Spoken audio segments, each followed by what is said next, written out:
Hello everyone, thanks for joining. After this brief introduction, you'll watch a video of me and Heather talking about shibari art. I discovered her on the internet and she was on YouTube being interviewed also about her practice with facilitating healing through shibari. And I thought that was quite interesting. And I was particularly watching her video because I was trying to improve my art. I was learning to create more emotional appeal in my work to draw my audience in.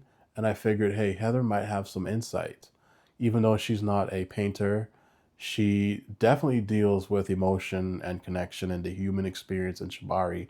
And I figured she'd be the perfect person to talk to. And I reached out to her and I'm grateful she agreed to talk and even record the video. And so I wanted to share this with you guys because there's so much more to my paintings than what meets the eye. There's a lot of nuance, which you'll discover in the video. What are the things that I'm looking for? This is actually the work behind the scenes more than just what you see on canvas when I share it on the internet. So I hope you enjoy. Without further ado, here's the interview. If you see a piece of shibari art, a photograph or painting, what would make you want to take that home? I think the first thing that comes to mind is the feeling of it. What is the feeling between the rigger and the rope bottom? Now, that is if both of them are in the art piece. But either way, if it's just the rope bottom, the person that's um have just been tied, it's the feeling, it's the essence, it's the angles, it's the color. Like I'm hugely into color. Like this is my color. So you do reds and dark oranges and stuff like this and wine color. I'm more apt to do that if there's angles, like jaw angles, if they're completely surrendered and relaxed and you can tell that they're in ecstasy. Like that is not on ecstasy, in ecstasy. They're completely blissed out. That makes me go, oh, that would be a beautiful thing to have on my wall. Or if there's a picture of like the rope top and bottom, and I can tell that they're very connected. They're very like in sync with each other. Even though it's a still, you can tell that the rope bottom is relaxed. The body language is telling you if she or he is open, if they are connected, if they're completely separate, if one's just tying a knot on somebody. Like you can tell if there is a connection, if there's a feeling, if there's a warmth, if there's that with the coloring. It could have all of those aspects of beauty and connection and angles and all of that. And for me, it could be the wrong colors and I wouldn't take it home. So then my question to you is, I gave you, you asked for photos that you wanted to possibly make art with. But my question is, why did you choose the one you did? Why did you choose that photo? I gave you, I don't know, 15, 20 photos, and then you also went onto my page. Why did you choose that one? Well, a good question. Well, we had that discussion about connection, so that was my immediate reaction. And most of your photos are that way anyways, but that one stood out to the most because you can see the embrace, the colors. There was a lot of colors in the photograph. But I've always gravitated toward photos like that, and I haven't given myself permission to paint those types of photos because of, someone's face might be in it.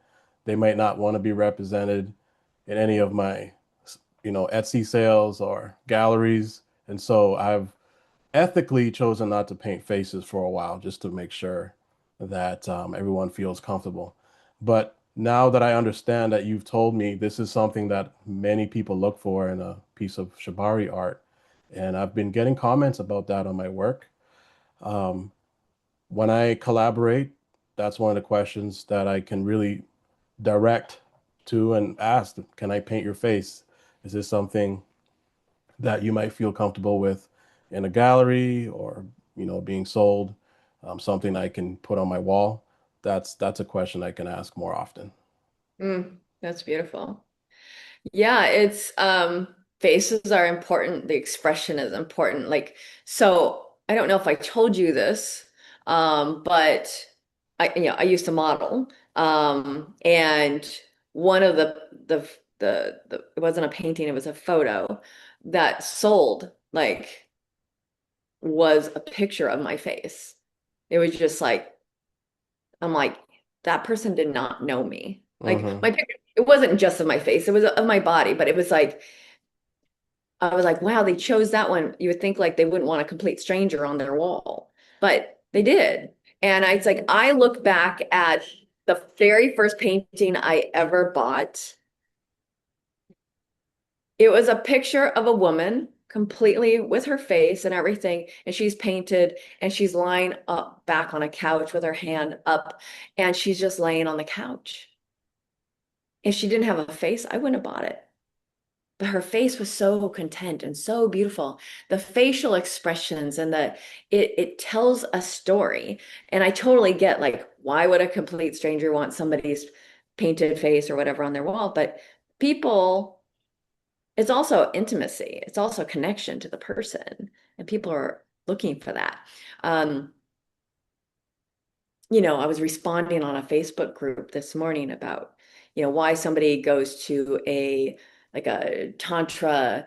I used to teach tantra, so go to a tantra group experience opposed to go to therapy, which they could pay for therapy for 4 months, um, for the price of a group weekend or whatever.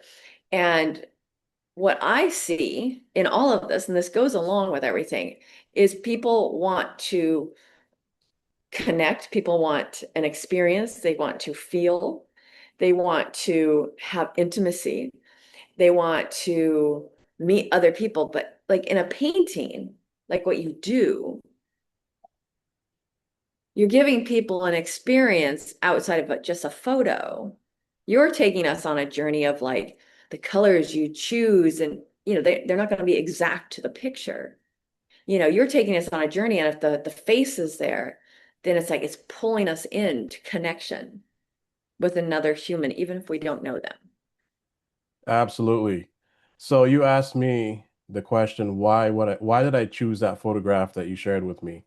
And I have another answer to that because there's more to how I choose photographs because I have over 20 paintings, shibari paintings, and whenever I choose a painting, I'm looking for many different things. First, the composition, so I'm looking for shadows and contrast. I'm not going to choose a photograph that doesn't have shadows.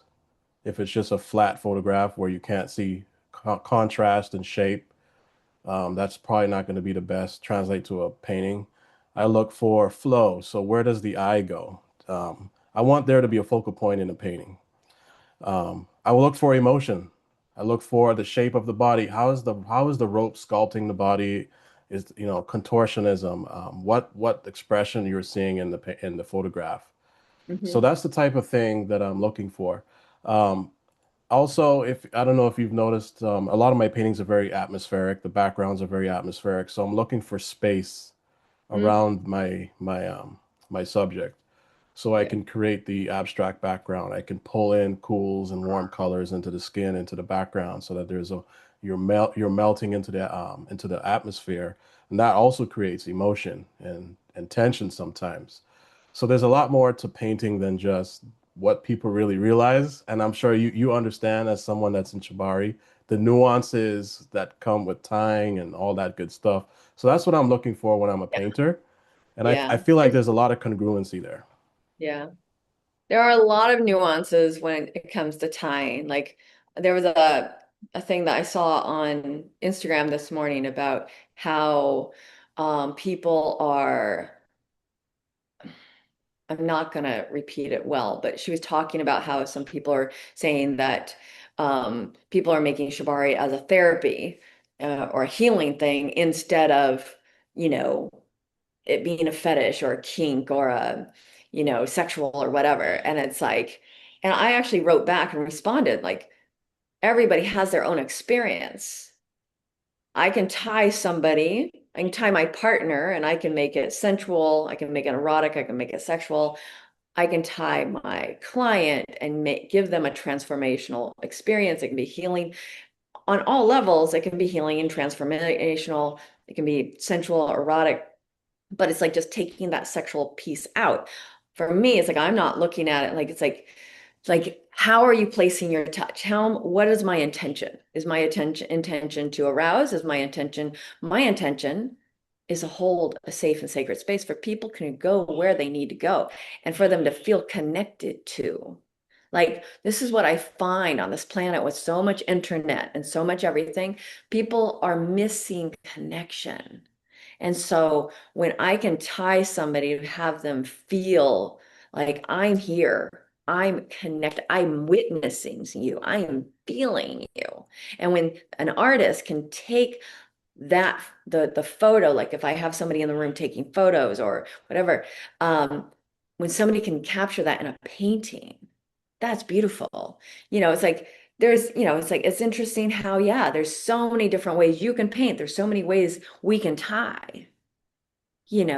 Do I want to put them in pain? Do I want to take them into an ecstatic state of like really soft touch? But if each person is different, I know somebody who can't stand soft touch, but it's like that journey of like, so with like when I think about shibari, I think of connection. That's my number one thing. I want to feel connected, and I want my partner or the person I'm tying to feel connected to.